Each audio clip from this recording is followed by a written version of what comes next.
नमस्कार शेतकरी मित्रांनो. महाराष्ट्रात गेल्या काही दिवसापासून वातावरणात सातत्याने बदल होताना दिसत आहेत. गेल्या आठवड्याभरापासून पूर्ण राज्यात पावसाने जोर धरला. तसंच शेतीचे अनंत नुकसान झाले.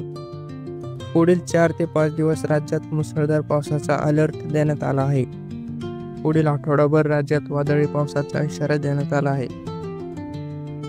गुजरात आणि उत्तर कोकणाच्या किनाऱ्यालगत अरबी समुद्रात चक्राकार वारे वाहत आहेत. याचाच परिणाम म्हणून सध्या राज्यात पावसाला पोषक वातावरण निर्माण झाले आहे. तसेच हवेची ध्रुवणीय स्थिती निर्माण झाल्याने देशभरातील अनेक राज्यांमध्ये पुढील 4 ते 5 दिवस अवकाळी पाऊस होणार आहे आणि जिल्ह्यात पावसाचा ऑरेंज अलर्ट देण्यात आला आहे. पावसाच्या या स्थितीमुळे महाराष्ट्रातील देखील मान्सूनचे आगमन लवकर होणार आहे. राज्यात वादळी पावसाचा इशारा कायम आहे. तसेच विदर्भ, मराठवाडा, खानदेश, मध्य महाराष्ट्र आणि कोकणात वादळी पावसाचा इशारा हवामान विभागाने दिला आहे.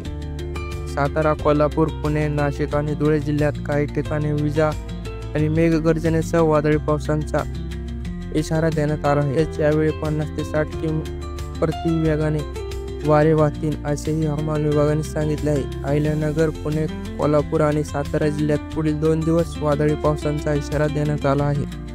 विदर्भात काही ठिकाणी पुढील 4-5 दिवस विजा आणि मेघगर्जनेसह वादळी पावसाचा इशारा देण्यात आला आहे. मराठवाड्यातील पुढील 5 दिवस वादळी पावसाचा अंदाज आहे. पुढील 2 दिवस मुंबईसह ठाणे, पालघर भागात सतर्कतेचा इशारा देण्यात आला आहे.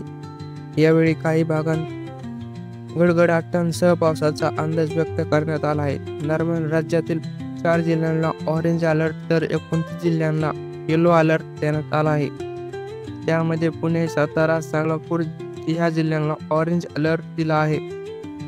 तर मुंबई, ठाणे, रायगड, पालघर, रत्नागिरी, सिंधुदुर्ग, धुळे, नाशिक, अहिल्यानगर, कोल्हापूर, संभाजीनगर, जालना, परभणी, बीड, हिंगोली, नांदेड, लातूर, धाराशिव, अकोला, अमरावती, भंडारा, बुलढाणा, चंद्रपूर, गडचिरोली, गोंदिया, नागपूर, वर्धा, यवतमाळ आणि वाशिम या जिल्ह्यांना अलर्ट जारी केला आहे. तर मित्रांनो, अवकाळी पावसामध्ये स्वतःचं संरक्षण करा.